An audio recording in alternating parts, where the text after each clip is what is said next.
Hello, my friend.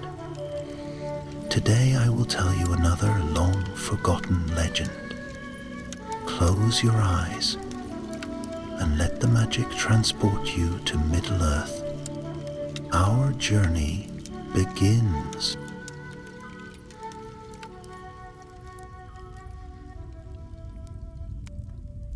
The wind howled over the desolate hills of the north, cold and sharp as a blade, singing through the broken stones of old Fornost.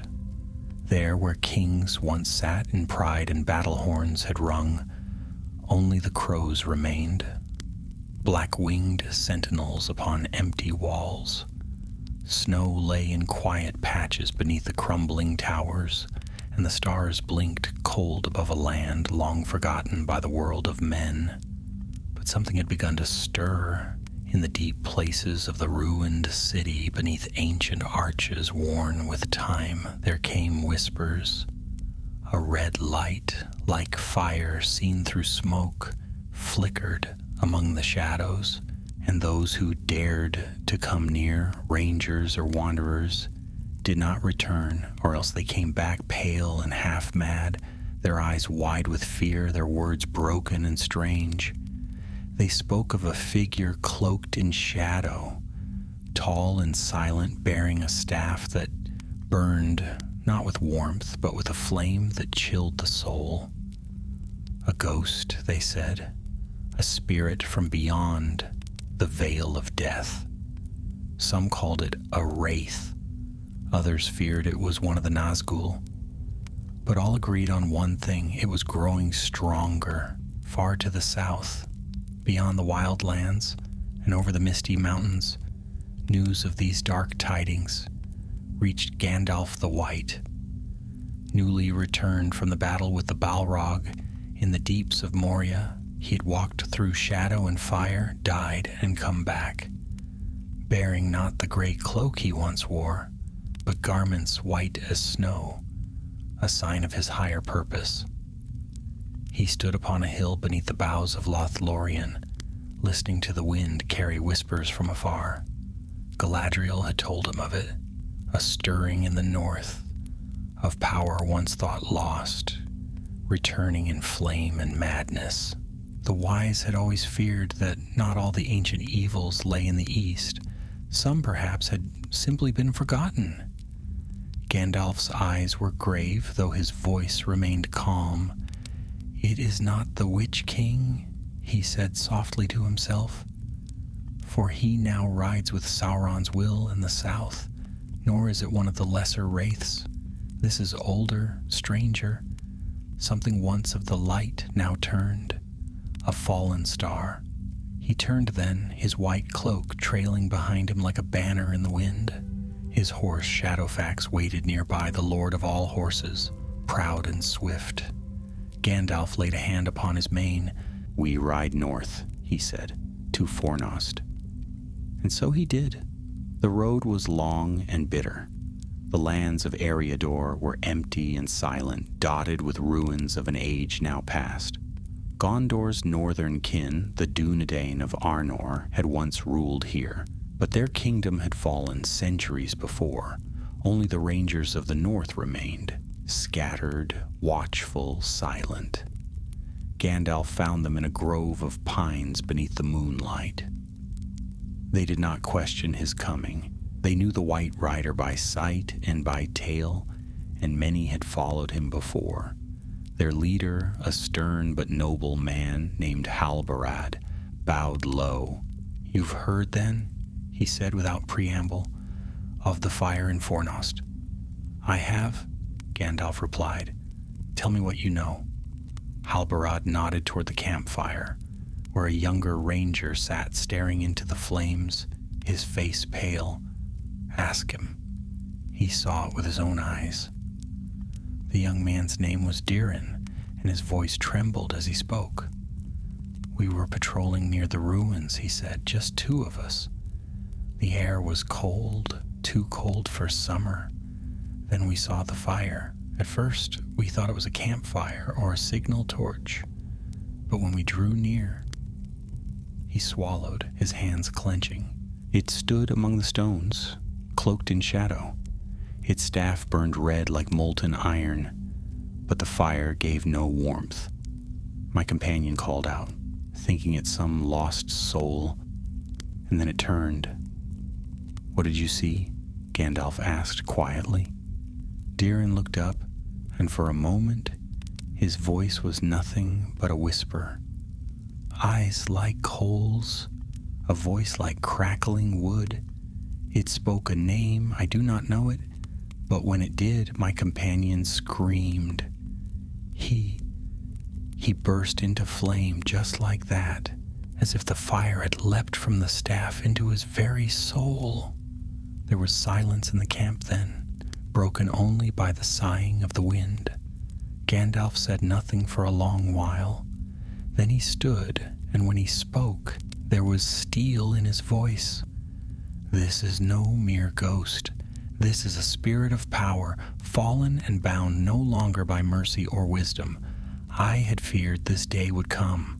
Halbarad stepped forward. "What is it, Gandalf?" The wizard looked north, toward the hills lost in shadow. "Long ago, before the world grew old, 5 were sent across the sea to stand against the shadow.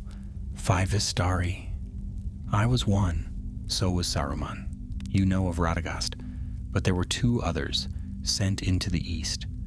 One of them bore the name Morinetar, Darkness Slayer. He vanished. None knew his fate." Gandalf turned back to them, his face grave. "But I know now he has returned, not as a slayer of darkness, but as its herald, a ghost, and a flame." The company rode the next day. Swift as the wind upon Shadowfax's back, Gandalf led them north.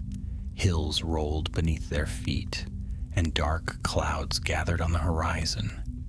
Each night, the red flicker in the sky grew brighter, dancing over the ruins of Fornost like a baleful star. By the 3rd day they reached the borders of the ruined city. Broken towers loomed above them, clawing at the sky like the bones of giants. The stones were blackened, as if scorched by fire long ago, and yet the touch was fresh. The smell of ash hung in the air. Halbarad drew his sword. "We are watched," he said. Gandalf nodded. "Aye, and not by orcs." Then from the shadows came a whisper, not with words, but with sorrow. It rolled over them like a tide, heavy and slow, a song of grief and longing. One of the younger rangers fell to his knees, tears streaming down his cheeks. Gandalf raised his staff, and white light blossomed like a star. The whisper ceased. "We are not alone," he said, "and the dead remember." In the depths of Fornost, something ancient had awakened. Beneath the shattered stones and buried vaults, the spirit of Morinetar, once a wizard of hope, now twisted by centuries of solitude and sorrow, had risen from the darkness. He no longer remembered the sea, nor the west, nor the song of the Valar. Only flame remained, flame and vengeance. His staff pulsed with power. The spirits of the fallen gathered around him, bound by the fire of his will. And above, under the stars, the White Rider had come. The time of reckoning had begun. The entrance to Fornost lay half-buried beneath moss and twisted vines, the stone arch fractured by time and war. A once grand gateway yawned before them, flanked by broken statues whose faces had been worn smooth by wind and rain. Beyond the threshold, the ruins of the ancient city rose in silent defiance of the passing years. Towers leaned like weary sentinels, and shattered streets wound their way into shadow. Though it was barely past noon, a strange dusk clung to the place, as if light itself dared not linger long. The rangers dismounted, and even Shadowfax pawed at the ground uneasily. Gandalf stood still, one hand upon the saddle, the other holding his staff. His eyes swept the city's edge with sharp attention, noting where the stones had been disturbed and where dark scorches marked the old road. The air held a taste of smoke and bitterness. Halbarad came to his side and spoke low. "What do you expect to find?" "I do not expect," Gandalf replied.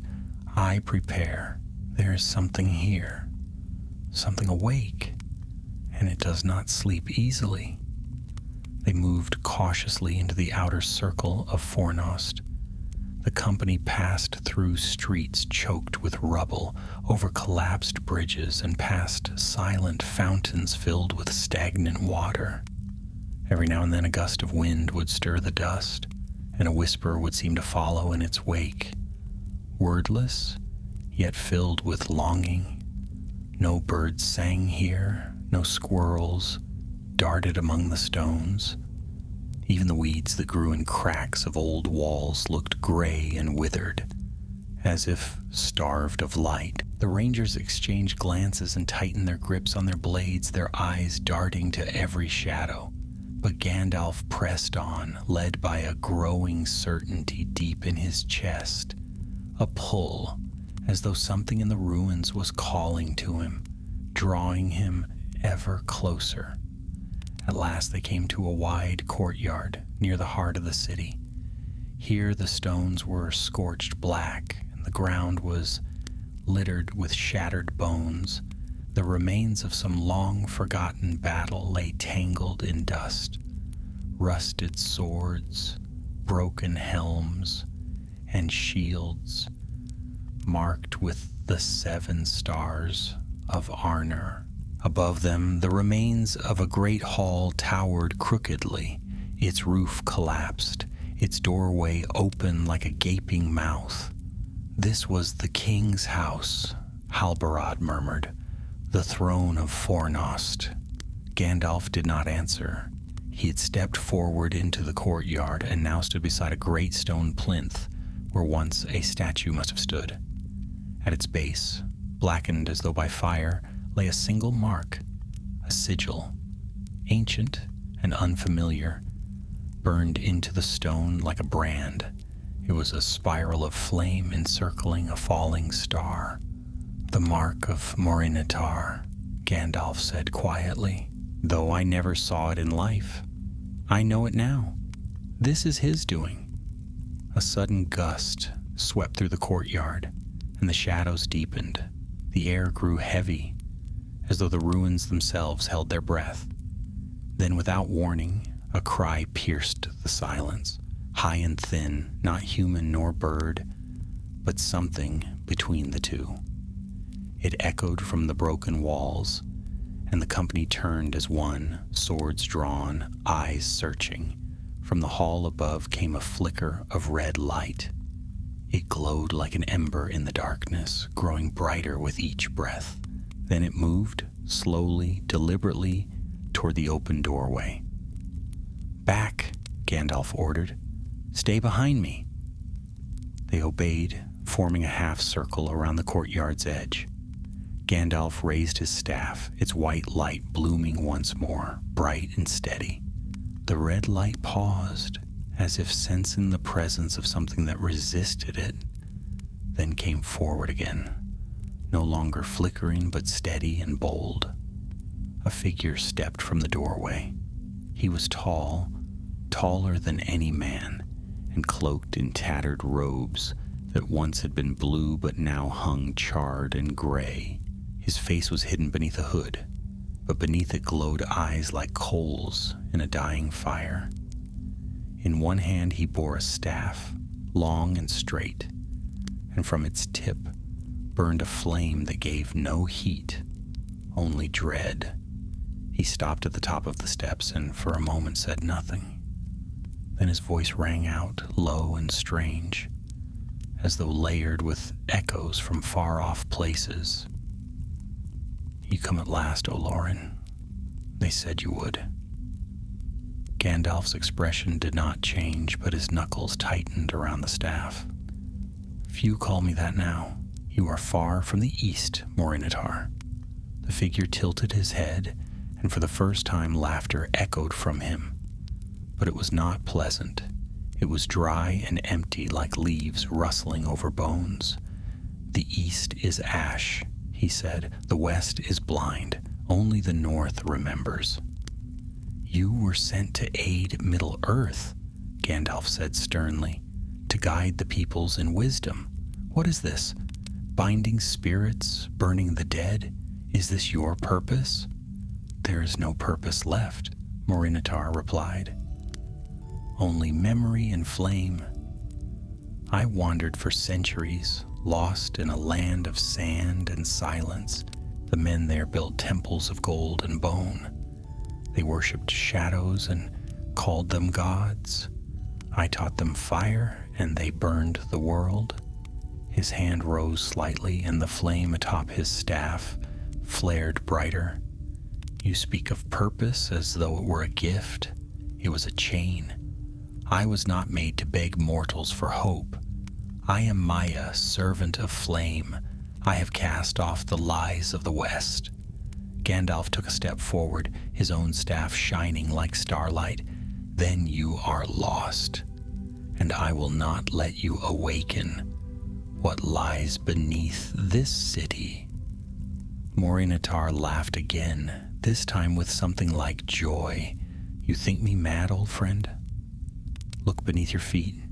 The kings of Arnor built Fornost upon ancient stone that remembers. Beneath it lies the vault of Calganar, sealed with fire, older than Numenor itself. I will unbind it, and when I do, this world shall burn clean." The rangers stirred behind Gandalf, but he raised a hand to still them.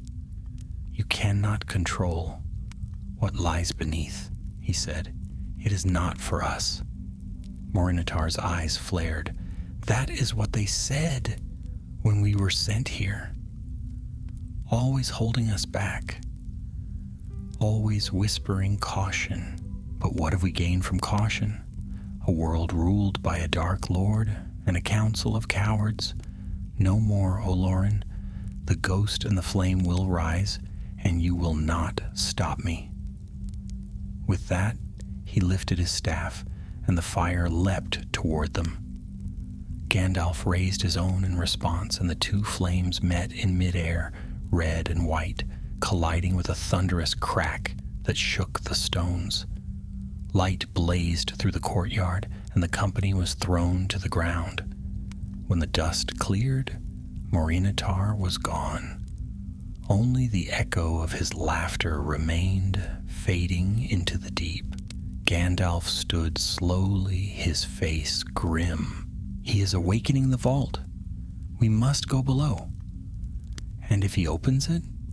Halbarad asked, breathing hard. Gandalf turned toward him, his eyes shadowed. "Then we may all burn."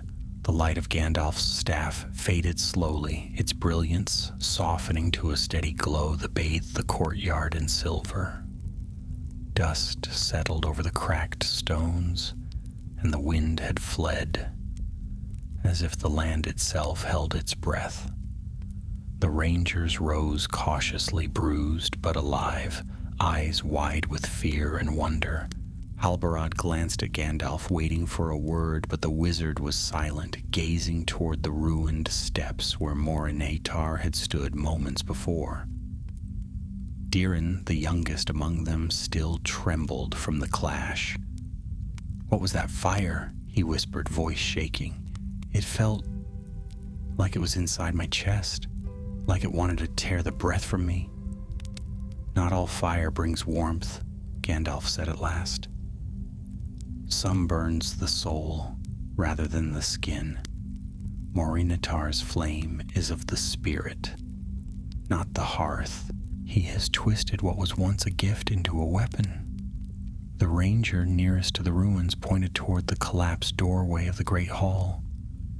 "He vanished through there, into the dark." Gandalf nodded. "He's going below. There are vaults beneath Fornost, deep tunnels from the days of the Northern Kings, forgotten places built over older stones, older magic. He seeks something buried beneath the world, something best left undisturbed. Then we must follow, said Halperat, drawing his sword. We must, Gandalf agreed, but not with haste. The traps laid in these halls are not of orc make. The Dunedain warded their tombs well, and Morinitar will twist those wards to serve him. We enter as foes into a home of the dead. Together they stepped into the darkness of the hall. Inside, the air was dry and thick with dust. Long dead banners hung in tatters from iron rods, their emblems faded to ghosts of what they once had been. Bits of light pierced through the broken roof above, illuminating shards of fallen stone and the remnants of a once grand throne, cracked in half and leaning against the wall like a toppled statue. Their footsteps echoed as they moved forward, the silence broken only by the soft creak of aged beams and the occasional drip of water somewhere deep within. Behind the throne, half concealed by rubble, they found an old stair spiraling downward into shadow. It was narrow, carved directly into the stone, and bore the marks of ancient hands, lines of Númenórean script etched into the walls, warning against trespass and invoking the names of long-dead kings. We go down here? Diren asked, peering nervously into the gloom. Gandalf answered him with a small nod, then stepped forward, leading the way. The light from his staff pushed back the darkness, casting long shadows on the curving walls. The stair descended for what felt like hours, twisting and turning through the roots of the city. The air grew colder, the silence heavier, until even the ranger's breath sounded loud. At last, the stairs ended in a vast hall carved from the rock itself. Pillars shaped like tree trunks rose to meet a ceiling lost in shadow, and strange carvings ran along the walls. Figures locked in battle, men with crowns fighting beasts of fire and smoke. There, in the center of the chamber, stood a great iron door. Its surface was covered in runes that shimmered faintly in the light of Gandalf's staff, and upon it burned the same sigil they had seen above, the spiral of flame and star. Gandalf's brow furrowed as he approached it, reading the runes with slow precision. "This is the door of Calganar," he said softly. "The vault Morinitar spoke of. It was built in the days after the fall of Angmar, when the North still feared that the Witch King's darkness might return. Inside they placed relics too dangerous to be left in the world. And he means to break it open," Halbarad said grimly. "Not break," Gandalf replied, "but unbind. The wards upon it are not meant to stop one such as him. He was Maya, as I am. The seal can only hold him so long." Suddenly, a sound echoed through the hall, a deep, rhythmic beat like a distant drum. The floor beneath them shuddered faintly, and from the cracks in the stone, a red light began to pulse, flickering like breath. Then came the whispering, thin and sharp, as if thousands of voices spoke at once from within the walls, their words just beyond understanding. "The vault is waking," Gandalf said. "We have little time." He stepped toward the door and with a gesture drew forth a small crystal from within his robes. It glowed faintly blue, and as he held it up, the runes on the door flared white. "This key was given to me long ago," he said, "in case such a day ever came. I had hoped it never would." The rangers stood ready, swords drawn, eyes on the door. Gandalf placed the crystal into a small notch at the center, and at once the runes shifted. The iron groaned, and with a sound like distant thunder, the vault door began to open. Beyond it lay darkness, A great corridor stretched ahead, lined with ancient statues of stone, their faces hidden beneath hoods. The red light pulsed stronger here, beating like a heart deep beneath the earth. They entered in silence, their steps cautious, their senses alert. The walls here were different, older, deeper than the foundations of Fornost. The stone was smoother, darker, and the carvings bore no language known to men. Strange shapes, spirals, and flame-like symbols covered the surfaces, glowing faintly as they passed. After some distance, the corridor opened into a chamber, vast and round, its ceiling domed and covered in mirrored glass that reflected their every movement. In the center stood an altar, upon which rested a great stone orb, pulsing with inner fire. And standing beside it, his hood thrown back, his eyes ablaze, was Morinitar. He did not turn as they entered, but his voice carried through the chamber, clear and cold. "You are too late, Olorin. The seal is undone. The flame has heard my call." Gandalf stepped forward, the light from his staff shining bright. "You do not understand what you're awakening. The relic was sealed for a reason." Morinitar laughed. "I understand it too well. It is not some cursed weapon, not a trap or a prison. It is a remnant of the fire that first forged the stars, and I will wield it." He raised his staff high, and the flame within the orb leapt upward, swirling around him like a cloak. The air crackled with heat and power, and the statues lining the chamber began to move, stone arms lifting, stone eyes glowing red. "Behold the first flame," Morinitar cried, "and tremble." The statues stepped down from their pedestals. The battle had begun. The statues moved with eerie precision, their stone feet grinding against the floor, arms raised like sentinels, long buried and now awakened by some forgotten curse.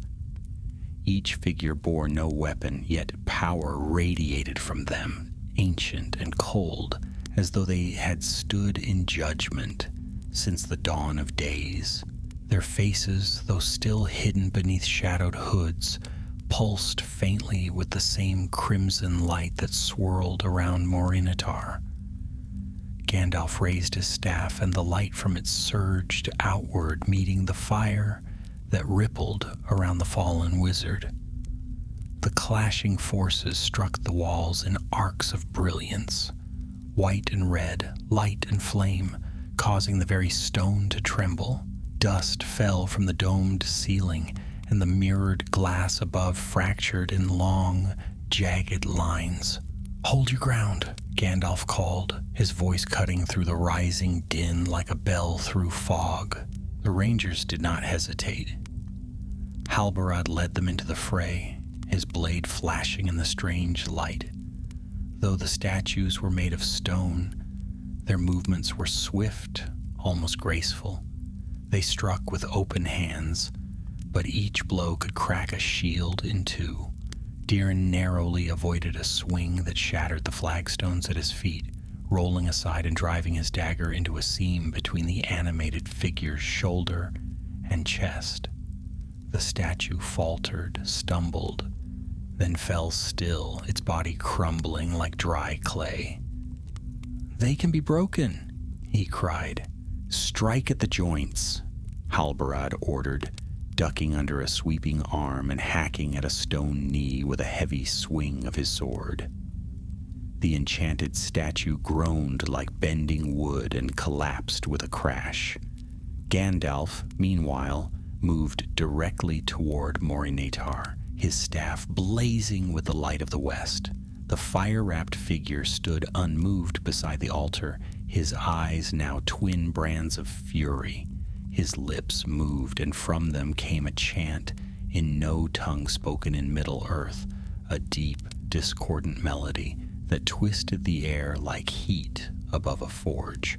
The flame around him coiled higher, streaming toward the orb atop the altar, and from it emerged tendrils of molten energy that lashed at Gandalf.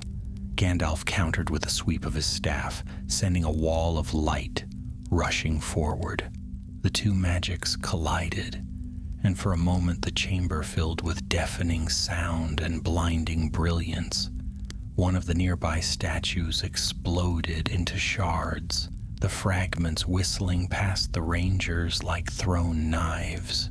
"You were not meant to wield this power," Gandalf shouted as he stepped forward, pressing against the force that buffeted him like a storm wind. "The flame imperishable belongs not to us. You will only destroy yourself." "I was abandoned."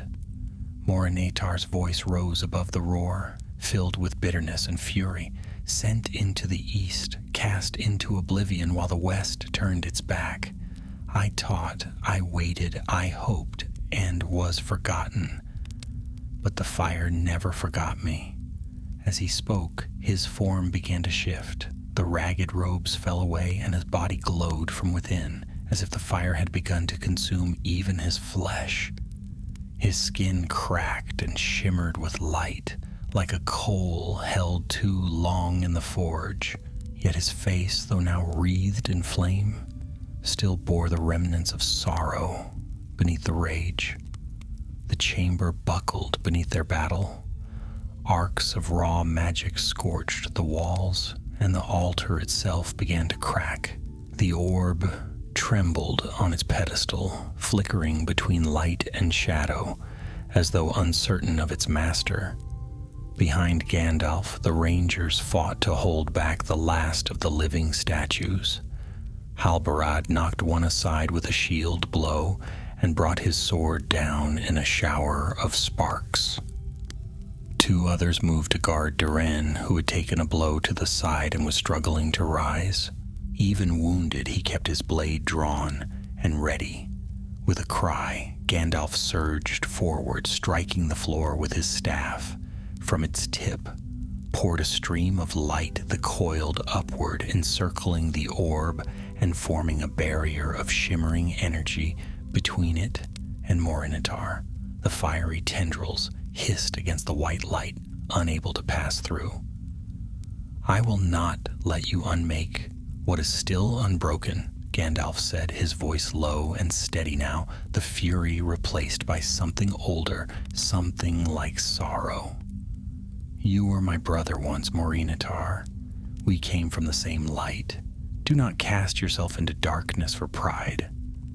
Morinitar's flame wavered. For the briefest instant, the rage in his eyes dimmed. "There is no light left in me," he whispered. "Only what they made of me. Only what they forgot." Then the orb cracked. A jagged line ran across its surface, and a pulse of heat surged through the chamber. The mirrored dome above shattered entirely, raining fragments upon the floor. From the heart of the orb burst a blaze of red and white fire, both at once, searing hot and blinding. The shockwave threw Gandalf back, though he kept his grip on the staff, planting it hard into the stone as he staggered to his feet. Morinitar stepped toward the altar, his flame now mingled with the fire of the orb. It wrapped around him like a living creature, writhing and roaring, his body consumed by its touch. He raised his staff one final time. "I am the fire that was denied," he cried. "I am the ghost and the flame." "No," Gandalf said, and his voice rang through the chaos like the toll of a great bell. "You are only a memory, and I will set you free." He drove his staff into the center of the chamber. Light erupted from it, not fire, not heat, but pure, radiant light, like the first dawn breaking upon a dark world. It enveloped the orb, the altar, and Morinitar himself. The fallen wizard screamed, not in pain but in defiance, as the fire was drawn inward away from the world and sealed again.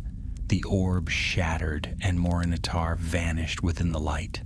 When the brightness faded, silence returned to the vault. fire was gone. The statues were still. The orb was dust. Only the faint glow of Gandalf's staff remained.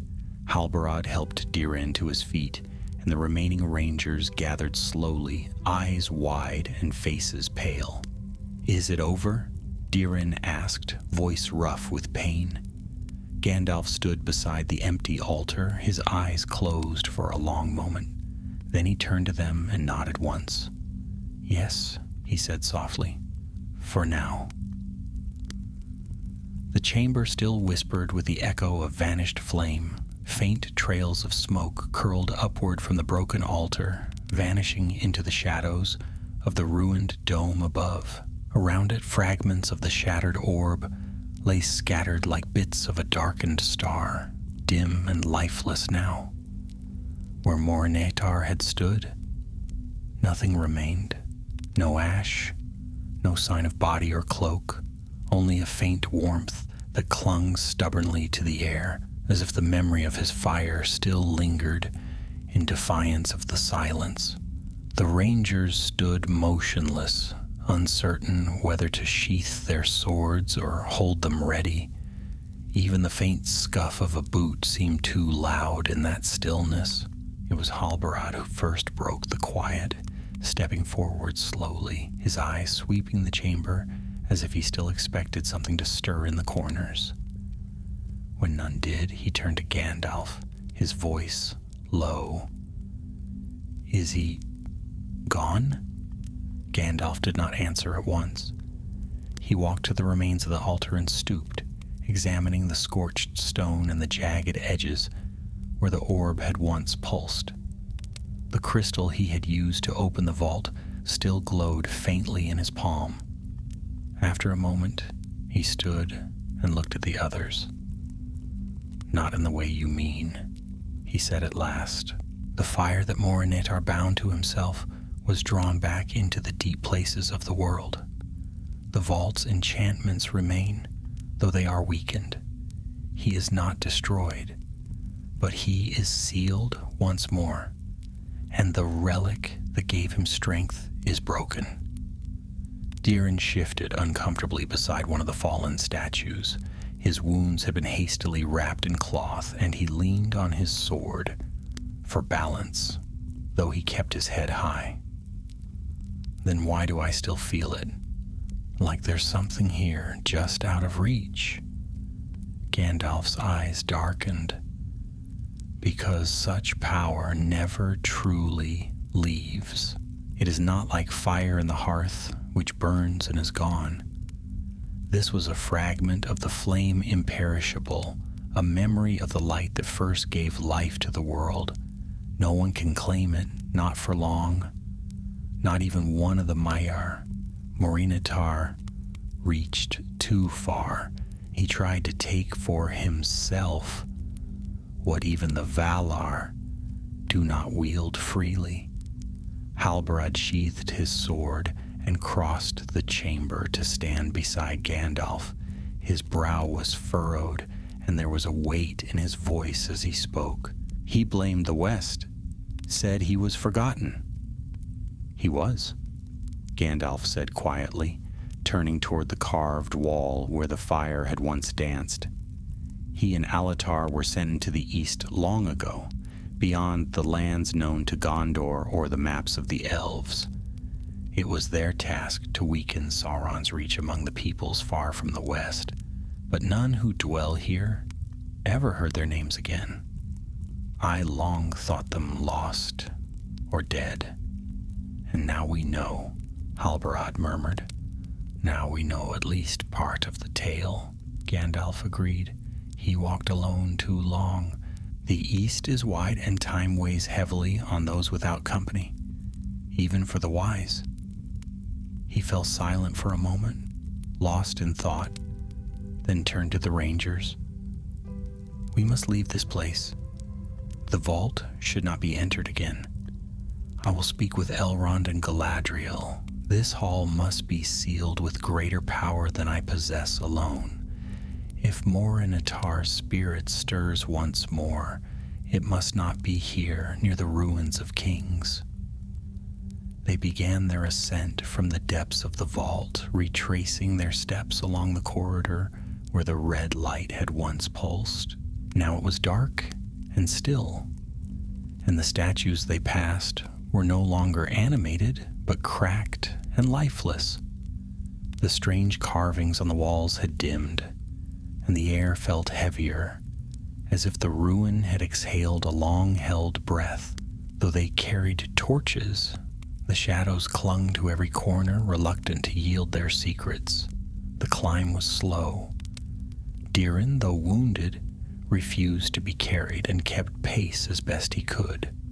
Halbarad walked beside him without comment, lending support only when truly needed. The silence among them was no longer born of fear, but of thought. Each man carried with him the weight of what they had seen, and of the knowledge that such power had lain hidden beneath the north, forgotten by time, waiting for a voice to wake it.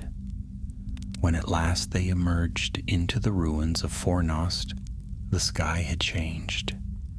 The sun was setting beyond the hills, casting the broken towers in hues of gold and rose.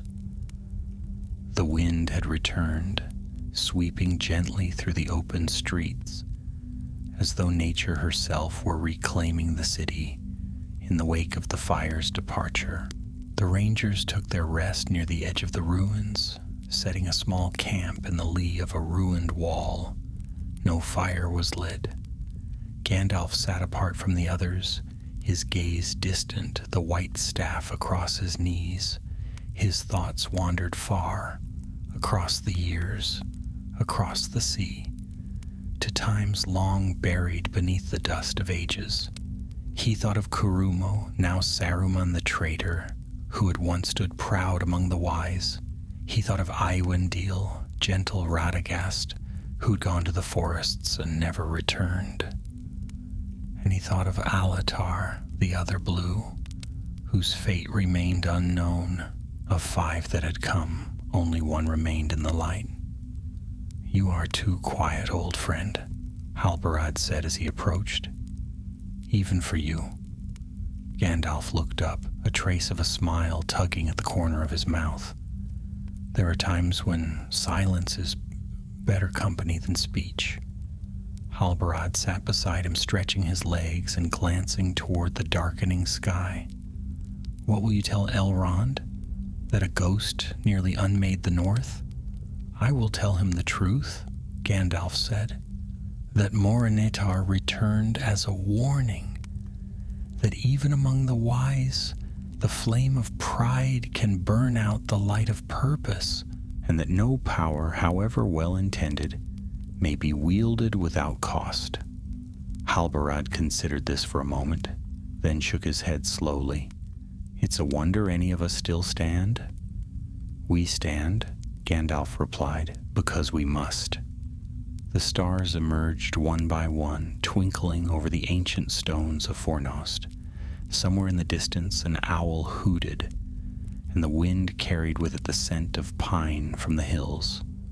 The ruin was quiet now, emptied of its ghosts, its secrets buried once more beneath the layers of stone and time. The rangers would leave at first light, returning to their scattered posts across the north. Gandalf would ride south to Rivendell, then perhaps beyond, but the memory of fire would follow them all. They had seen what lay beneath, for power unused does not sleep forever, and old names may rise when the world grows careless. But for this night at least the stars shone peacefully, and the fire, though it had burned bright, was no longer theirs to fear. The following morning broke cold and gray, with low clouds hanging over the northern hills like a heavy curtain. A fine mist had crept into the ruins during the night, curling around broken arches and moss-covered stones, muffling sound and softening the sharp edges of Fornost's ancient bones. Gandalf was the first to rise, though it was hard to say if he had slept at all. He stood at the edge of the ruined city, gazing northward, his white cloak catching the faint light of dawn as it stirred in the breeze. Halbarad approached quietly, fastening the clasp of his cloak as he walked. "I don't trust it," he said, glancing around the mist-laden ruins. "It feels like the ground itself is watching us." "It is not the ground," Gandalf replied without turning. "This city remembers. Stone may forget names and faces, but not power. And something ancient was stirred here, something the land will not easily let go." Halbarad said nothing for a while. Then he glanced toward the others who were breaking camp in silence, their movements deliberate and subdued. Even the youngest of them had seen enough to dull the boldness of youth. "The men will not forget what they saw below, nor will I." "They shouldn't," Gandalf said. "To forget is to invite ruin again. But they must not dwell on it. There are still battles to be fought, and their strength will be needed elsewhere." "Do you believe he'll return?" Halbarad asked. "Morinitar?" Gandalf finally turned, his face shadowed beneath the wide brim of his hat. "He was not truly destroyed, only driven back. His flame may yet smolder in the deep places, but without the orb, he has no anchor. It will take time for him to regain even a shadow of what he was. Perhaps he never will. Perhaps he has already faded beyond reach, but such power rarely passes quietly from the world." The Rangers rode out not long after, their party smaller now and more somber than when it had arrived. They followed the old northern road for a time before splitting off in groups, each heading for distant posts and watchful outposts scattered across the wild. Gandalf remained on the road with Halbarad and Dirin, who insisted on returning to Rivendell with the wizard despite his injuries. The journey southward was long and uneventful. They passed through quiet woods and over low hills where the wind whispered through tall grasses and birds flew in wheeling flocks above golden meadows. The land seemed untouched by the shadow that had nearly risen in the north, as if the world itself had not yet heard of what had been so nearly unbound. Dirin rode beside Gandalf in silence for the better part of a day before speaking. "He wasn't like I imagined a wizard would be," he said at last, his voice low but thoughtful. Gandalf glanced sideways. "Which one do you mean?" "Morinitar," Dirin replied. "He was frightening, yes, but also sad, like someone who had been left behind." Gandalf nodded. "He was both. Long ago he came to this world with good purpose, but purpose fades when left too long without hope. The east was vast and full of strange peoples, and the darkness there ran deep. I do not know what he saw in those lands, nor what broke him in the end, but I believe he believed he was doing what had to be done. Even if it meant destroying everything?" Dirin asked. "Especially then," Gandalf said. "Desperation twists even noble intent. It convinces you that the world must burn so that it may be saved. But destruction is easier than wisdom. That is why we must guard not only against evil in others, but the seeds of it in ourselves." They rode on through that afternoon and made camp near a stream that ran clear and cold through a hollow in the hills. As they sat beside the fire, just a small one, enough to cook a meal and keep the night chill at bay, Halbarad unrolled a worn map and traced a path along the northern ranges with a gloved finger. "There are other ruins up there," he said, "not just Fornost. Smaller places hidden in the trees or swallowed by the hills. Do you think he visited them too?" "Perhaps," Gandalf said, though I doubt he found what he sought. The vault at Fornost was the last of its kind, built to contain, not merely to protect. But if he searched long and failed often, it would only have fed his anger. Diren leaned forward, warming his hands near the fire. If he had found what he was looking for earlier, before he turned, do you think he might have been different? Gandalf's gaze lingered on the flames, and for a long moment, he did not answer. Then he said quietly, "Even the wise cannot see all ends. But I have learned this. It is not always the great victories that shape a life. Sometimes it is the small kindnesses, the words unspoken, the friendships kept. Morinitar walked alone too long. That was the first wound." Silence settled again, save for the crackle of the fire and the soft murmuring of the stream. The stars wheeled overhead, and the wind sighed gently through the grass, whispering secrets only the land could understand. They kept no watch that night. Whatever danger had lingered in the north, it had no strength to follow them now. By the 5th day, the towers of Rivendell appeared through the trees, rising like pale stone lilies above the forested cliffs. The sound of waterfalls filled the air, and the scent of cedar and pine welcomed them as they passed beneath the ancient arches of Elrond's hidden realm. Elves met them at the gate, bearing no weapons, but watching closely all the same. One of them recognized Gandalf at once and led them swiftly to the Hall of Fire. There, beneath the carved pillars and the starlit dome, Elrond himself awaited, seated in thought. He rose as Gandalf entered and greeted him with quiet warmth. "You returned sooner than I expected," Elrond said, "and your face carries the weight of fire." Gandalf bowed his head slightly. "I bring news from the north. Troubled news." Halbarad and Diren stood back as Gandalf recounted all that had happened. The strange fires seen over Fornost, the rising of Morinitar, the awakening of the vault, and the breaking of the orb. He told it plainly, sparing neither detail nor judgment, and when he finished, Elrond stood in silence for a long time, gazing into the fire as if it held answers in its shifting light. "I remember the name," Elrond said at last. "Morinitar was spoken of in the early days of the White Council, though none had seen him. We believed him lost beyond the lands of men. It seems we were wrong." "We were all wrong," Gandalf replied, "about many things."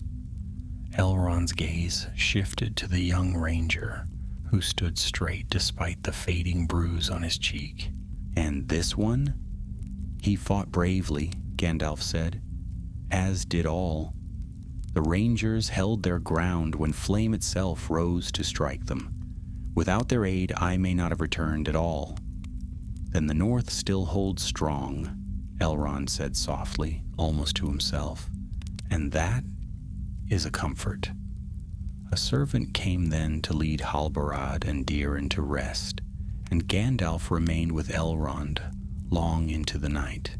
They spoke in the tongue of the Eldar, their voices low, for the matters they discussed touch on deeper things, on fate, on memory, and on the long war that had yet to reach its final hour. And high above Rivendell, the stars burned cold and bright, distant fires untouched by shadow, for now. The days passed quietly in Rivendell, and though the shadow of the north still lingered in Gandalf's thoughts, the peace of the valley was a balm to both body and mind. Diren's wounds healed under the care of the elves, and his strength returned swiftly, though he often woke from uneasy dreams. and stood long on the terraces overlooking the river.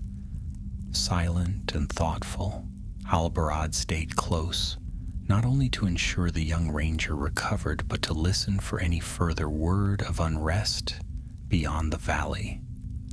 Gandalf, for his part, remained often in the libraries of Elrond's house.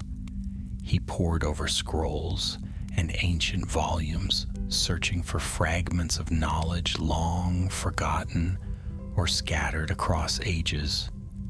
Much of what he sought could not be found. Records of the Blue Wizards were few, and of Morinitar in particular even fewer.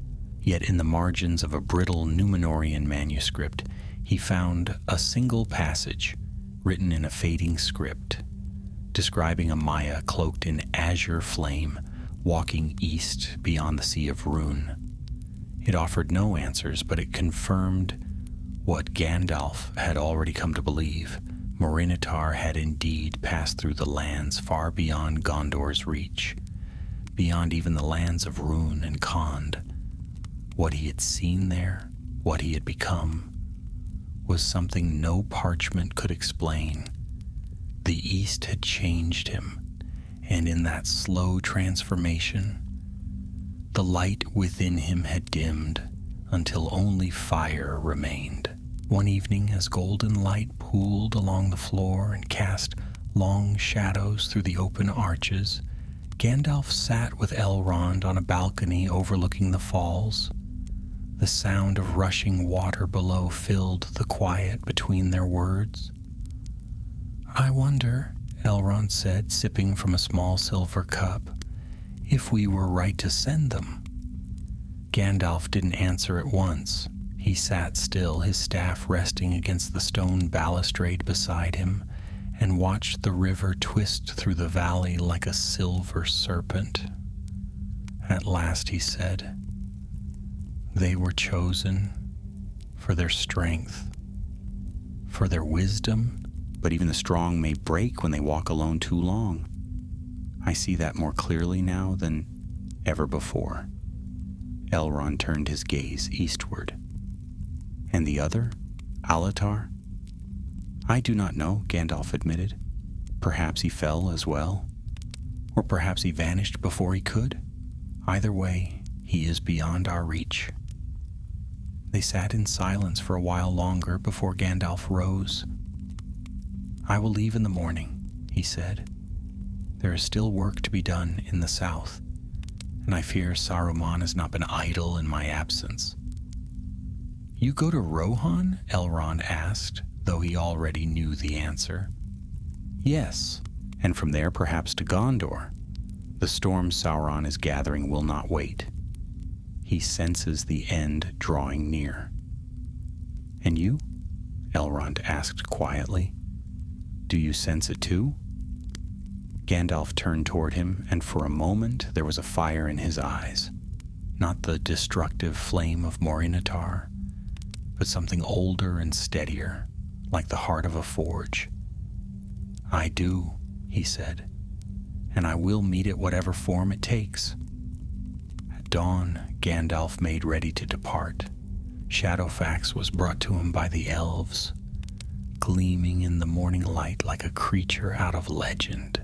Halbarad and Durin came to see him off, the young ranger now moving without a limp, though a faint scar still traced the side of his jaw. "You could remain here," Gandalf offered as he adjusted his pack. "Rivendell is safe, and your wounds are not yet fully mended." Durin shook his head. "I'm not ready for stillness. There's work to do. If you'll allow it, I'll ride with Halbarad and return to our post." Gandalf smiled faintly. "A wise answer, and a brave one. The North will need men like you before the end." He looked then to Halbarad. "Keep watch, not just over your lands, but over each other. The fire may rise again, though not where we expect it." Halbarad nodded. "We will, and if it does, we'll be ready." With that, Gandalf mounted Shadowfax, and the great horse turned southward. The sun had just cleared the mountaintops, casting golden beams across the valley as he rode, his white cloak streaming behind him and the sound of hoofbeats echoing like thunder in the quiet morning. The road took him through familiar lands, green fields and winding streams, scattered farms and quiet woods, but he did not slow. The urgency that had begun in the north still burned within him, and his thoughts turned now to Saruman, to the Tower of Orthanc, and the strange stillness that had settled over Isengard. Messages had gone unanswered for too long, and rumors from the Gap of Rohan whispered of wolves moving in unnatural patterns, of trees uprooted and trails overrun by black mist. 3 days out from Rivendell, Gandalf stopped to rest near a grove of tall oaks. The night was clear, and the stars above glittered in a sky untouched by cloud. As he sat beside a small fire, sipping from a flask of bitter tea, his mind returned once again to Morinitar. Though sealed, the fallen wizard's memory remained. It was not merely his power that had unsettled Gandalf. It was what his story represented, the slow fall from hope to despair, from purpose to wrath. How narrow the line could be, how quietly it could be crossed. For the first time in long years, Gandalf felt the weight of what it meant to be one of the Astari, not simply to walk in wisdom, but to resist always the temptations that came with power. He looked into the fire, and for a moment he thought he saw a flicker of blue beneath the orange flame, a ghost of light that danced and vanished before it could be named. He did not speak nor move, but only watched until the fire sank into embers and the stars wheeled overhead. At dawn he rode again. Gandalf's journey south was swift. Shadowfax needed no urging, as though he too sensed the urgency that now ran through the heart of Middle-earth like a growing tremor. The lands he passed through, though green and fair to the eye, carried a subtle weight beneath their beauty.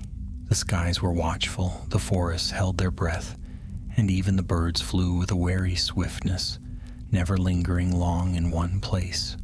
Something was stirring, something vast and dark and imminent. He crossed the gray flood near Tharbad, where once a great bridge had spanned the river in the days of the Northern Kingdom, now reduced to mossy ruins, half swallowed by the marsh. The water ran high with the late summer rains, and though the crossing was treacherous, Shadowfax picked his way across with practiced grace.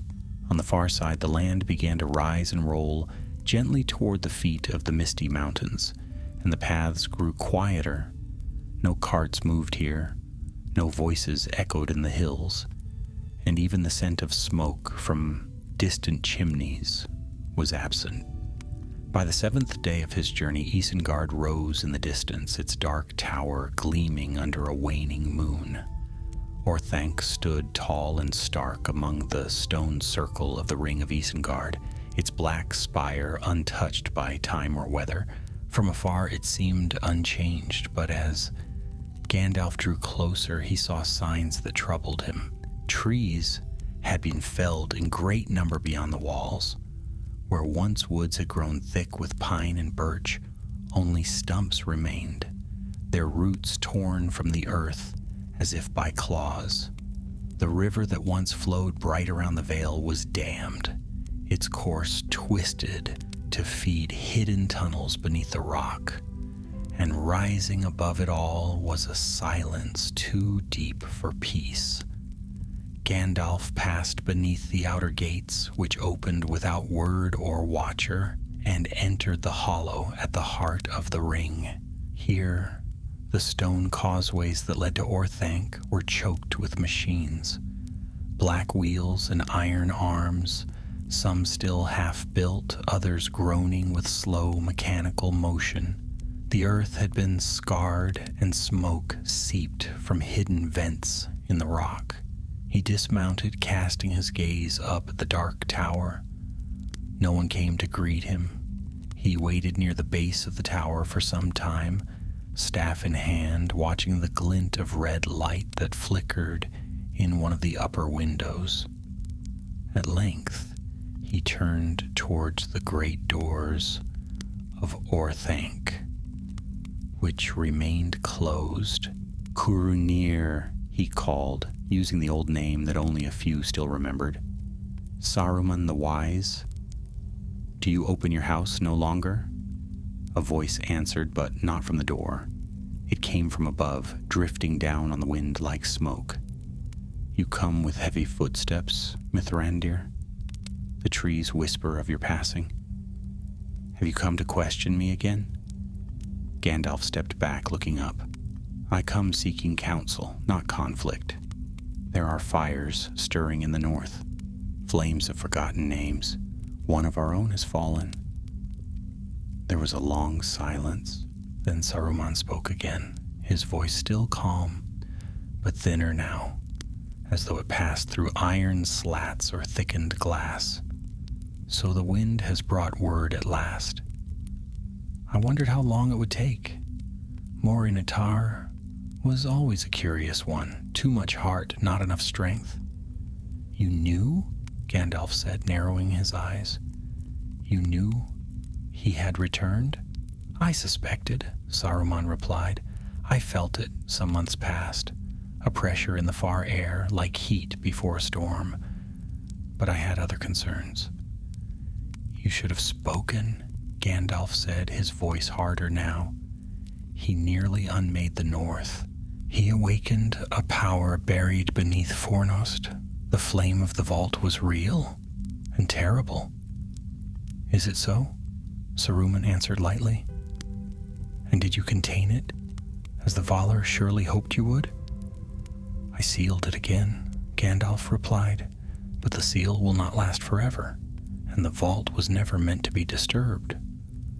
Then, perhaps, it was a foolish thing to build in the first place, Saruman said, and though the words were soft, there was an edge to them. The men of the West have always buried danger and called it wisdom. But fire never sleeps. You should know that by now. Gandalf did not reply immediately. He looked again at the dark windows above, and a weight settled in his chest that had nothing to do with the long ride behind him. You speak of fire? As though it is your ally, he said quietly. But fire serves no one. It only consumes. There was no answer. After a long silence, Gandalf turned back toward Shadowfax, who stood calmly beside the broken stonework of a dismantled archway. The ground around him was blackened, as though the roots that had once grown there had been pulled from the soil and burned where they lay.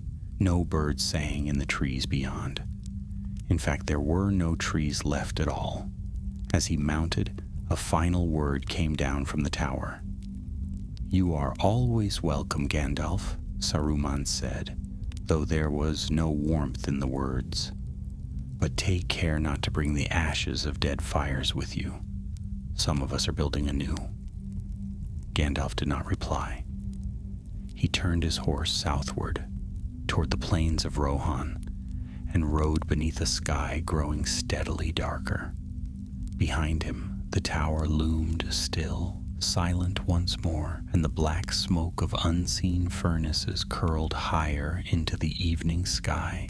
He traveled swiftly through the western downs, passing between green hills and wide, empty fields. Here and there, he caught glimpses of movement on the distant ridges, riders, perhaps, or watchmen, but they did not approach, and he did not stray from the road. The Riddermark was tense, its people wary, its king aging and troubled. Word had reached him before that Theoden had grown silent, and that Grima Wormtongue, whose name did not sit well with Gandalf, had too much of the king's ear. It was another shadow, and one that needed watching. But the flame in the north had reminded him that not all shadows came from Sauron's hand. Power corrupted from within could burn just as fiercely as power imposed from without. He made camp beneath a tall hill that night, and the stars above were hidden behind rolling clouds. The wind was restless, and the fire would not catch at first, until Gandalf whispered a word to it, and it leapt up with sudden warmth. He sat beside it, his thoughts returning again to the vault beneath Fornost, to Morinitar's face half lost in fire, and to Saruman's voice, too smooth and too calm, echoing from the tower. There were too many fires burning now, some hidden, some not. The War of the Ring had begun in truth, though few yet called it by that name. And he, who had walked through shadow and returned, had much yet to do. Dawn broke across the plains of Rohan in a wash of pale gold and silver, brushing the hills with light and scattering the long shadows of the night.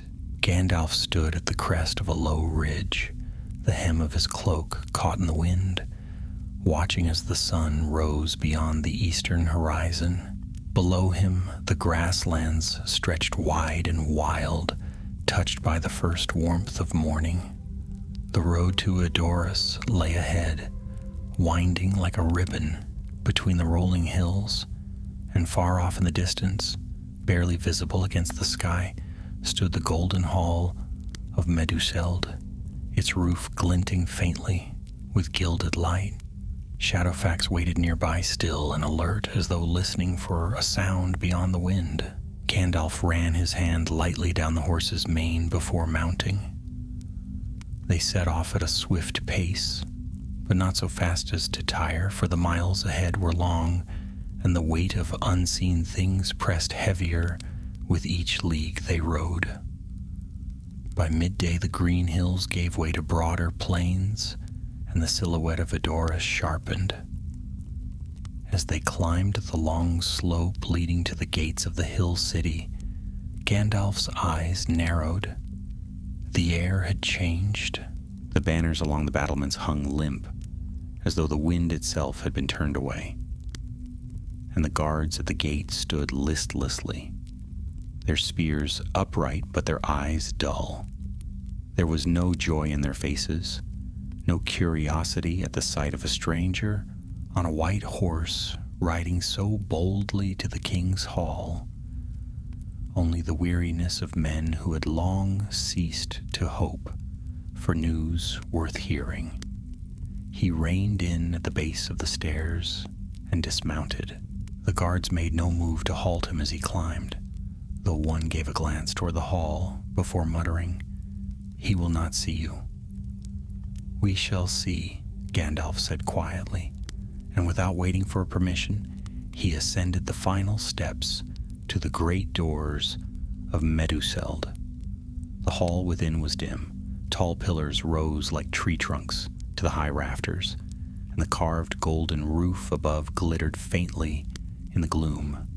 Tapestries lined the walls, depicting battles of old, deeds of kings, and the rearing horses of the mark. But the fire in the central hearth had been allowed to burn low, and the air smelled faintly of herbs and stale smoke. At the far end, on the high seat of the throne, sat King Theoden, bent with age, his hair white and his eyes clouded. His hands rested on the arms of the great chair, unmoving, and beside him stood a figure in dark robes, tall, pale, and watching. Gandalf's steps echoed as he approached. Grima turned, his expression neutral, but his eyes sharp. "You come unbidden," he said smoothly, his voice as soft as silk drawn across steel. "The king is not well and cannot receive travelers." "I am no traveler," Gandalf replied, stopping just short of the throne. "And your voice rings too loudly in this hall." Theoden stirred faintly but did not speak. Grima moved closer, his tone still even. "You are bold, Grey Pilgrim, to to stride into the king's house as though summoned. The people of Rohan have no need for riddles or wandering tales. We are beset by war and have little patience for meddling. Gandalf's eyes did not leave Theoden's face.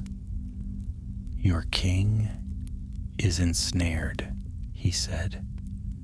His mind clouded, his will bent. You may think your poison's unseen, but I can smell the rot in your breath. Grima's smile tightened, but he did not reply. Instead, he turned to Theoden, placing a pale hand on the armrest. You see, my lord, he comes with insults and threats. Would you have him darken your door? But Theoden did not answer. His eyes, once bright as the sky over the Rittermark, stared forward, unfocused and dull. His lips moved slightly, but no sound came. Gandalf stepped forward, raising his staff. Enough. The room darkened as though a cloud had passed before the sun. The hearth fire flared, casting sudden light across the walls and driving back the shadows that had seemed to cling so stubbornly to the corners of the hall. Grima recoiled, his mouth open in protest, but Gandalf raised his voice, no longer gentle but filled with command. Theoden, son of Thengel, too long have you sat in shadow. I bid you rise. The king's head jerked slightly, and for the first time, something stirred in his gaze. Grima stepped back, eyes wide. You have no power here. I cast you from this hall, worm tongue, Gandalf said. Your words are poison. Your presence is a blight. At that moment, a group of armed men entered from behind, Éomer at their head, face grim and sword drawn. You heard him, he said. Leave. Grima hesitated, but the look in Éomer's eyes was not one to challenge. With a final glance toward Theoden and a hateful glare toward Gandalf, he turned and swept from the hall, his cloak trailing behind him like smoke. Gandalf turned back to the king. Your enemy has fled, but the shadow clings still. Cast it off. You are not old. Not yet.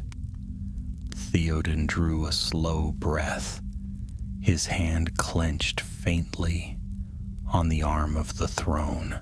Another breath. His back straightened. A moment later his voice came, not strong, not yet, but true. So, it is not a dream. Gandalf stepped back, nodding. No, my lord. You are awake. A murmur rose from the gathered men as Theoden slowly stood, unsteady at first, but growing taller with each breath. He turned his gaze to the windows and blinked as the light streamed in. His hand reached out for the sword that lay forgotten on a table beside the throne. Haragrim, Éomer said, stepping forward and lifting the weapon. Forged for your father, carried by you in battle. Do you remember? Theoden took it, and as his hand closed around the hilt, strength seemed to flood into him. He raised the sword, and the golden roof above glowed brighter, as if in answer. The king of Rohan had returned.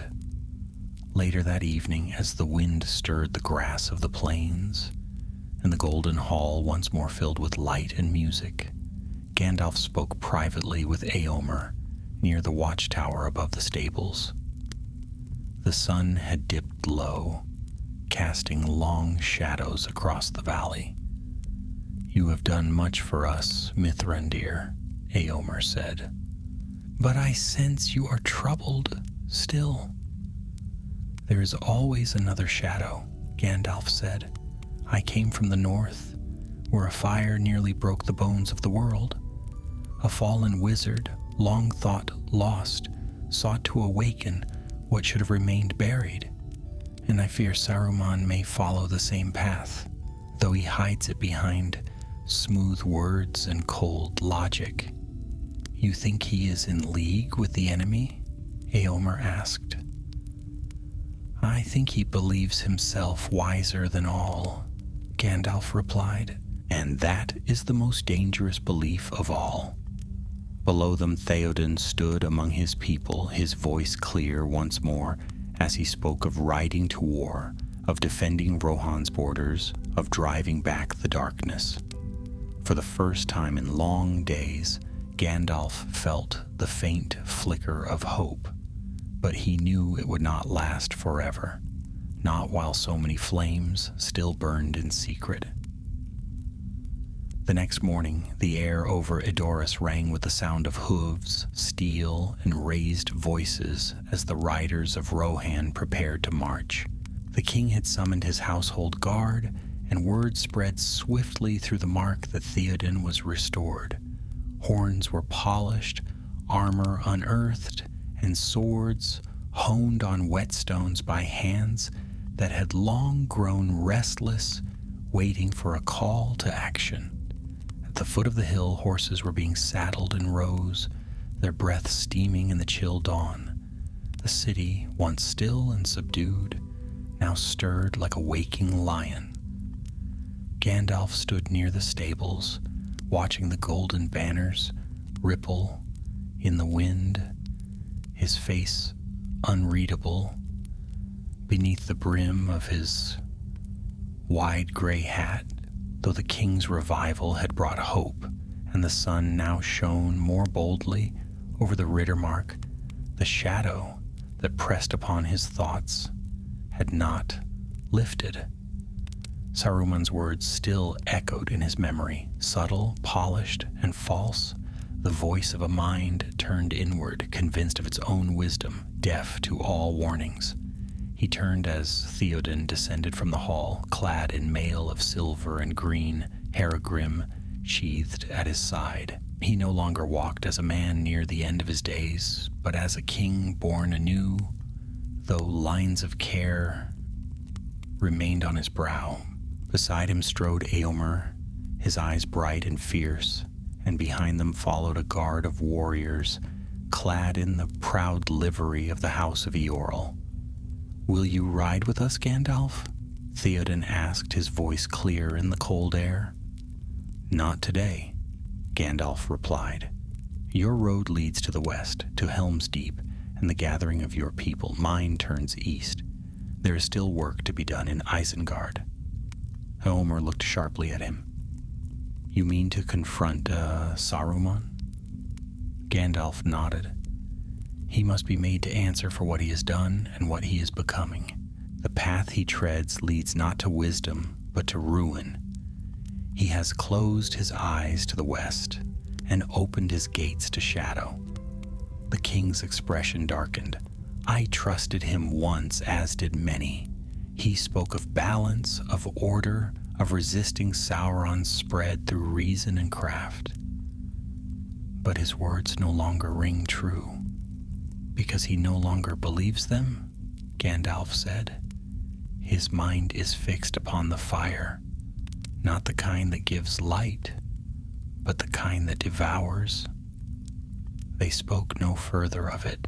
Theoden gave the order to ride, and with a cry from the horns and a stamping of hooves, the riders of Rohan swept down from Edoras in a shining host, their spears gleaming in the morning sun.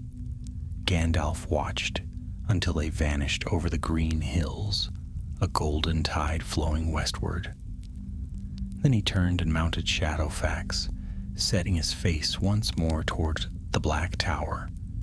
The road to Isengard felt darker than before. Though the sun rode high in the sky, the land itself seemed weary.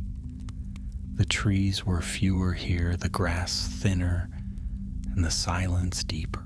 Even the birds flew at a distance, keeping clear of the dark shape that loomed far ahead. As he approached the outer ring of Isengard, Gandalf slowed. What had once been a place of quiet stone and high purpose was now transformed. The walls that had circled the vale were torn open in places, and great rents ran through the rock as though split by unnatural force. The pits had grown, deep, ugly wounds in the earth, filled with dark smoke and the sound of clanging iron. Towers of machinery belched soot into the sky, and rows of strange, twisted constructs stood silent near the forges, armored beasts of war, not of any race, that walked under the sun. Shadowfax tossed his head uneasily. Gandalf dismounted and walked alone toward the tower. At the foot of Orthanc, a figure waited for him, tall and robed in white, though the fabric was now stained gray by smoke. Saruman's staff gleamed with a cold light, and his beard stirred faintly in the breeze. His eyes, once wise and deep, now glittered with something colder than resolve. Not anger, but certainty. "You return," Saruman said, his voice calm and cool. "I did not expect it so soon." "I bring you one final warning," Gandalf said. "The paths you have chosen lead only to darkness. Abandon this war, cast down your forges, and return to the purpose for which you were sent." Saruman's mouth curved in the smallest of smiles. "You speak of purpose, as though the Valar still guide us. But they sent us into a world broken and left us to wander. I have chosen to shape it." "You speak of shaping, but what you mean is ruling," Gandalf replied. "You have not mastered the shadow. You have welcomed it." Saruman took a step forward. "I have seen more than you, Gandalf. The East is not a place of legends, as you still pretend. There, power is respected. There, fire is not feared, but wielded." Morinitar understood that. "Morinitar was lost," Gandalf said, his voice rising. "He was twisted by his own isolation, not enlightened. You speak of him as if he were a pioneer. He was a warning." Saruman's expression flickered for a moment, irritation beneath the mask of confidence. "You came to accuse, not to reason. You always were a servant of caution. But caution does not win wars." "No," Gandalf said quietly, "but neither does pride." There was a long silence. Then Saruman raised his staff and turned toward the tower. "You will see in time. The world is changing, Gandalf. Those who do not change with it will be swept away." As he vanished into the shadows of Orthanc, Gandalf stood still, the wind tugging at his cloak. He remained there until long after the sun had passed its zenith, his thoughts heavy. When he finally turned away, it was with the certainty that the White Tower had fallen long before any stone crumbled. The fall had begun in thought, in pride, and in silence, just as it had with Morinitar. As he rode once more from Isengard, Gandalf knew the days ahead would bring fire and shadow in equal measure, but he had seen both now. He had faced them, and not alone. And while flame may devour, it can also be resisted, if not with strength, then with light. The wind was restless as Gandalf rode eastward, sweeping over the plains like a tide. He did not hurry, though Shadowfax remained swift beneath him, for haste was no longer the thing required. The seed of war had already been sown, and its roots now ran deep beneath every corner of the land. The time for rushing had passed. Now came the time for choosing who would stand and who would fall. Behind him, Isengard still fumed. The stench of burning metal and sawdust lingered in his cloak, as though Saruman's machines had reached out to cling to his very robes. And yet, it was not the ruin of trees or the churn of wheels that troubled him most. It was the calm in Saruman's voice, the quiet assurance that his path was the only one left worth treading. That same note had rung in Morinitar's words beneath Fornost, bitter certainty wrapped in fire.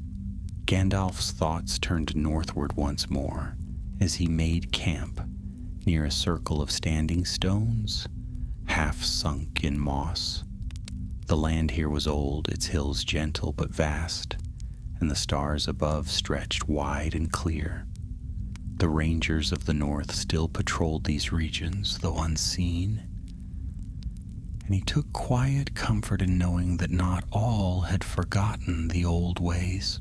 Somewhere in these lands, Halbarad and young Dirin would be riding, keeping watch over kingdoms that had fallen into shadow and silence. They had survived what others could not have, and though their tale had ended quietly for now, Gandalf suspected it was not over. He sat beside the fire with his pipe in hand, though he did not light it. There was little comfort in smoke after the furnaces of Isengard. Instead, he gazed into the flames and remembered, long ago, before the shaping of Arda, when the world was only a song, there had been harmony.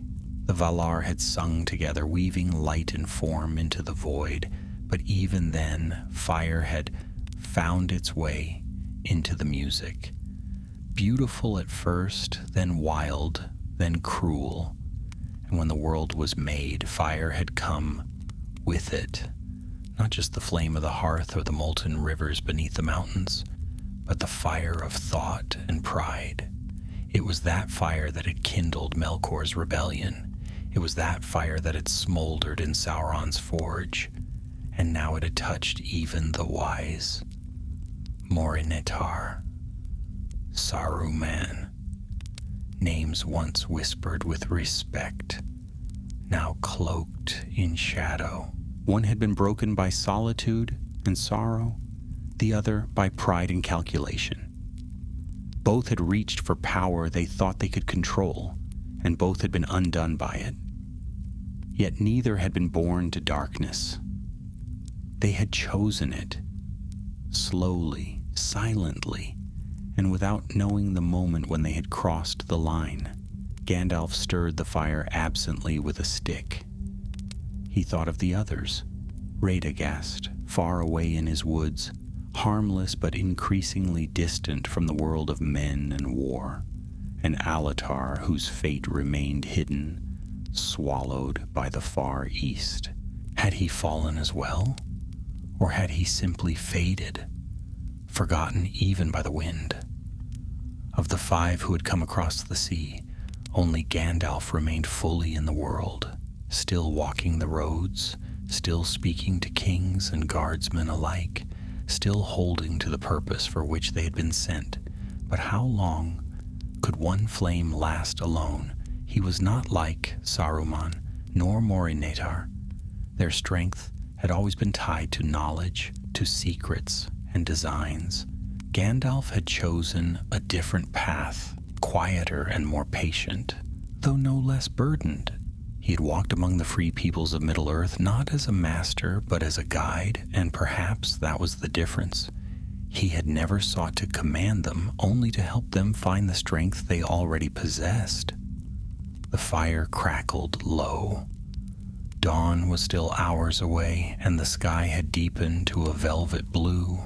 In the east, the first hint of Sauron's power was rising, a darkness not yet visible to the eyes of most, but already felt in the coldness of the nights and the fear in the hearts of men.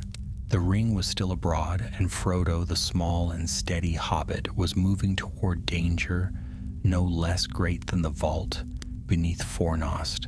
Gandalf thought of him now and of Samwise, his loyal companion, in a world of kings and ancient ruins, of Maya and monsters. It was easy to forget the smallest among them, but it was often the small who held the greatest strength, for they were not seeking glory or power. They walked because they must, not because they believed they could not fall. He packed his things before the light had fully risen and set off again, riding steadily toward the Anduin. His course would take him south, past the hills of Emyn Muil, and then eastward to the edges of Gondor, where the storm was already gathering. He would not return to the north again before the war's end. The vault beneath Fornost would remain sealed, its fire dimmed, its guardian cast into shadow once more, but he knew better than to believe it was truly over. The world had changed. The rising of Morinetar had been no isolated event, no mere ghost of a past age stirring in the ruins. It had been a warning, a sign that the lines between past and present were fraying, and that the evils once buried were rising with new names and new faces. There would be no peace after this war, only vigilance.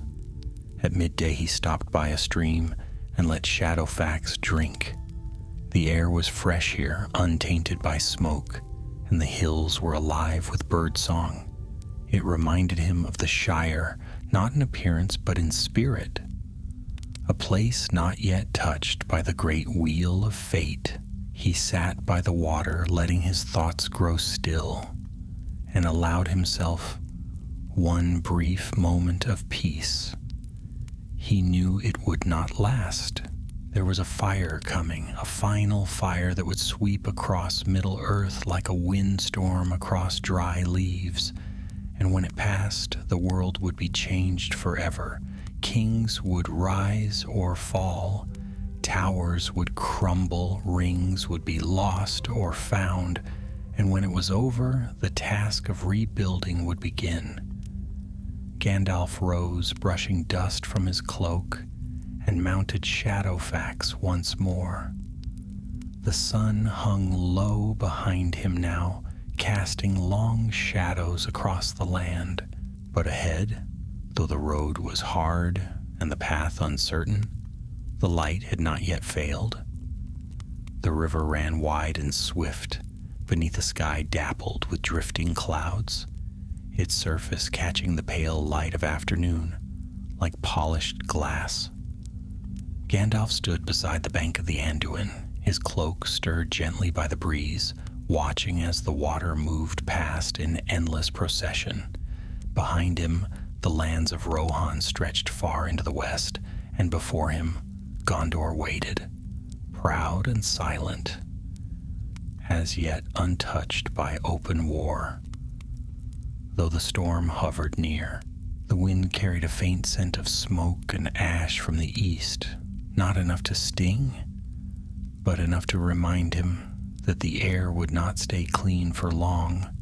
He had sent word ahead to Minas Tirith, but whether it had arrived, he could not say. These were days when birds did not always return, and roads that had once been safe were now watched by darker eyes. Still he would go, for he had not come this far to turn back. The fire in Fornost had been only the first to spark, and Isengard's betrayal another, but the greatest blaze had yet to come, and it would burn not in the hidden corners of the world, but at its very heart. That evening, he reached the edge of the Emin Arnon, where the woods grew tall and old, and camped among the roots of a towering elm. Shadowfax grazed quietly nearby, untroubled, and Gandalf sat upon a smooth stone, writing in a small book bound in worn leather. It was not a habit he indulged often, but some things could not be left unspoken, even if the words were for no one but himself. He wrote of Morinadar, not in anger nor in sorrow, but as a remembrance. There had been a time when they had walked side by side beneath the stars, when their paths had still been clear and their purpose untainted by the weight of the world.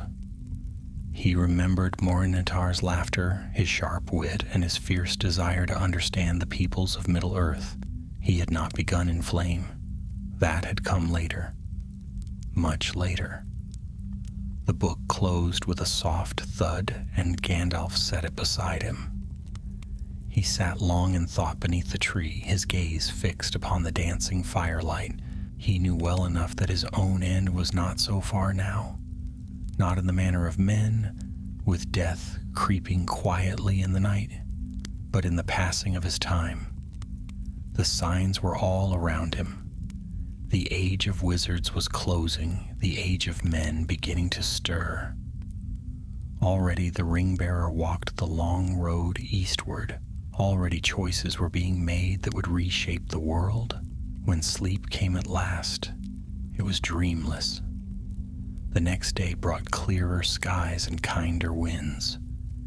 He crossed into the lands of Gondor and was recognized by the outlying guards near the Ramas Ekor. The sentries, the weary and lean-faced, bowed low as he passed, their eyes widening at the sight of the white horse and the figure who rode him. Rumors of Gandalf's return had preceded him, whispered among riders and merchants, carried in the songs of wandering minstrels. Most believed him dead, lost to shadow in the mines of Moria. Fewer still believed he had returned, clad in white, changed and yet not changed, like lightning caught in stillness. Minas Tirith rose before him as the sun dipped low behind the hills, its white walls glowing faintly, and the tower of Ecthelion gleaming like a needle pointing toward the sky. The city had always struck him as both beautiful and burdened, a bastion of a fading glory, built by hands that remembered the sea and the stars. He passed beneath the gates without challenge, and as he climbed the winding streets toward the citadel, the people turned to watch. No herald cried his name. He needed none. In the high court of the White Tree, Denethor sat robed in black and silver, his face pale and stern. The tree itself still stood, bare and silent, its branches lifeless against the marble. As Gandalf approached, the steward's eyes flicked upward, and for a moment there was neither greeting nor rebuke, only silence. "I see the rumors were true," Denethor said at last. "You live." "I do," Gandalf replied evenly, though not as I was. Denethor studied him, and Gandalf felt again the sharpness behind that gaze, the mind like a whetted blade, honed by duty, pride, and grief. "You have come to speak of war." "Yes," Gandalf said, "and of fire." So he told the tale once more, of the vault in Fornost, of the spirit that had awakened there, and of the battle that had nearly torn the north apart. Denethor listened in silence, his hands resting on the arms of the stone chair, his face unreadable. "This spirit," he said at length, "a Maya, like yourself, like Saruman." "Yes," Gandalf said, "but broken." Denethor rose, his cloak trailing behind him, as he crossed to the edge of the court, where the wind stirred the flags and banners of the House of Hurin.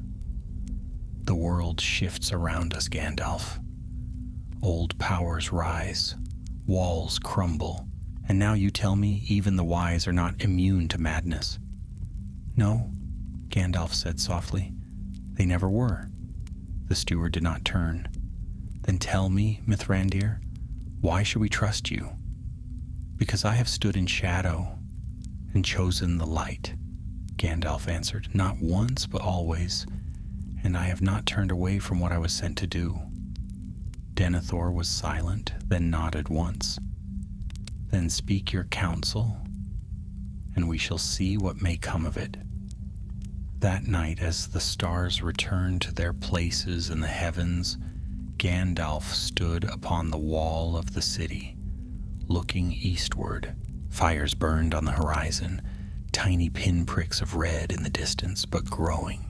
The lands beyond the Anduin were stirring, and soon the final battles would be fought, not in secret vaults or ruined cities, but upon fields soaked in blood, beneath banners tattered and torn.